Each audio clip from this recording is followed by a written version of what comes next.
But I love Abby. Let's go, Abby. Woohoo!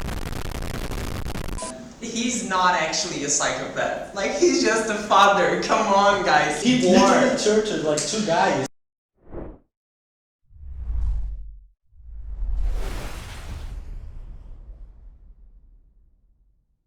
Let's move on to the next topic because I don't know who exactly brought it up, but it has to be mentioned. The Fireflies and Marlene, about Ellie having a final decision or not. I guess we all agree if they had just waited for her to wake up, things would have been very different, right? Because even if Joel disagreed, he could not do anything about it. I think like she would have agreed, she would have done the surgery, but Joel wouldn't have agreed. But even if he killed everybody, he would just have lost her at that very moment, right? Like I don't think he would he would prefer having her alive and her aiding her than she died. I have no opinion. Okay, alright, shall we do the following then? Let's start the round. Do you want to go first then, Jonathan, since you're closer? Okay, the topic then, guys, is what part of the Fireflies' decisions and Marlene's, like, of not even waiting until Ellie woke up, what part of that was kind of shady and just gave Joel sort of like a reason and made him be in the right to do it? My opinion is that she was not 18 yet, so she can't decide if she wants to do the surgery or not. It's a very good point. Yeah, right, surgically speaking, she could not decide. It had to be her father figure in that case, right? And he was very clear on his decision. Oh, as you said, I think that like the Fireflies were so despaired and excited with the cure like in their hands, then they didn't wait for her to wake up.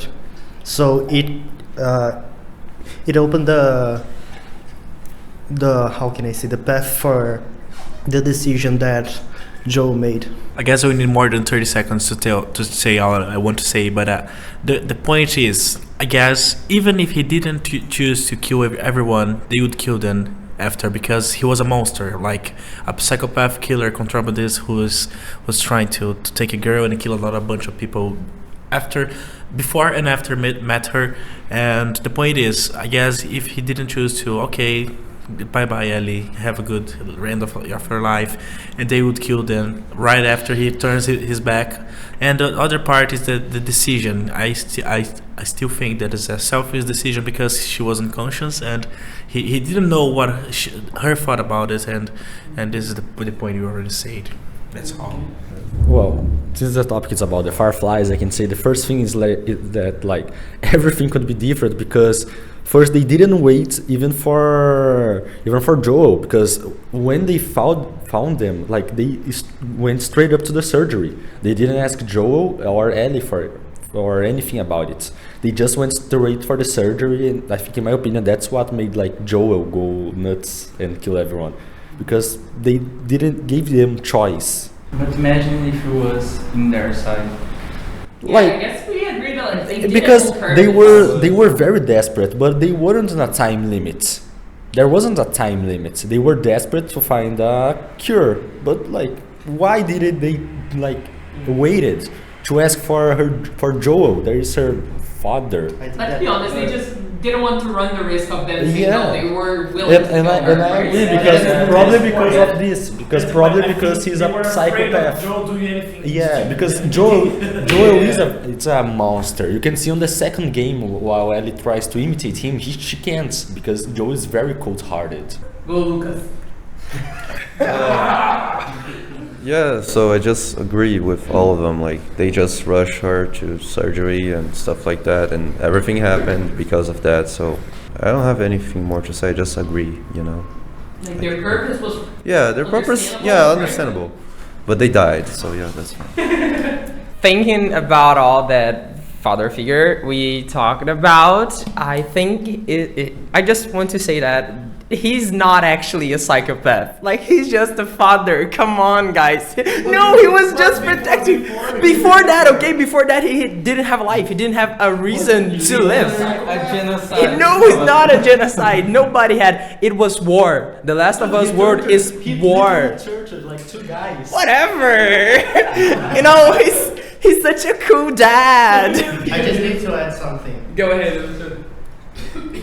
everyone is like just ignoring the fact that they were like in an apocalypse. So like he lost everything. He couldn't be different. It's a way to survive. It's a way to survive, and that He killed a bunch of people.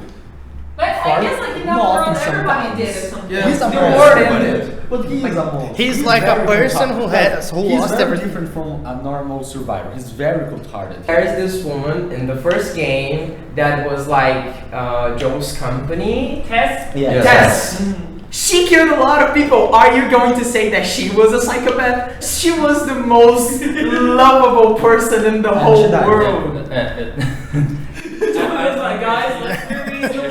I think they did everything to survive, and it's about that. It's to compare nowadays. All 3 years you pass in your life studying to have a good life. It's to survive. You study to survive. You work to survive. So in their world, they needed to do that to survive. Anyways, before we go on talking about the first game for hours, I guess we were wrong, right? We thought we could just debate the first game in 5 minutes, but it's been like 25. Anyways, now getting to the most polemic one. I was gonna ask a question about like, before we even talked about the second game, the plot and everything, I was gonna ask your opinion on how the game was advertised. But I guess we can just discuss that very briefly, because you guys know, like, a lot of people, there were people who even threatened to sue Naughty Dog because the trailers all show Joel, and like they all make it seem like Joel will be there helping Ellie, right? There was the leak as well.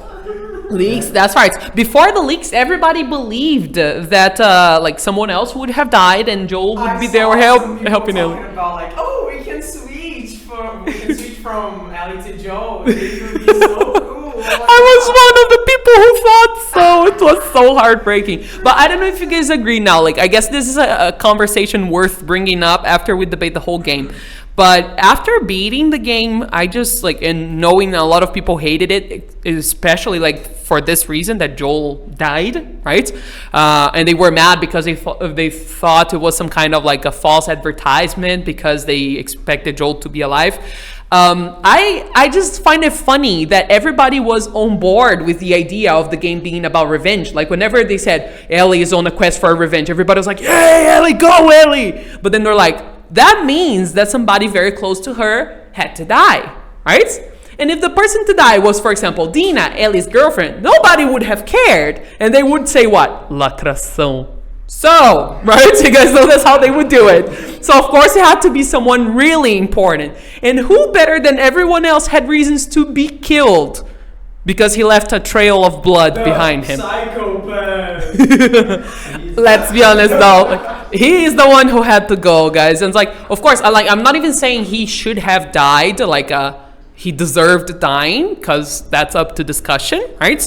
But like, if we think only about the lore, like about the story of The Last of Us, if we lived in that universe, think about how many people he left, like orphans, right? How many widows and widowers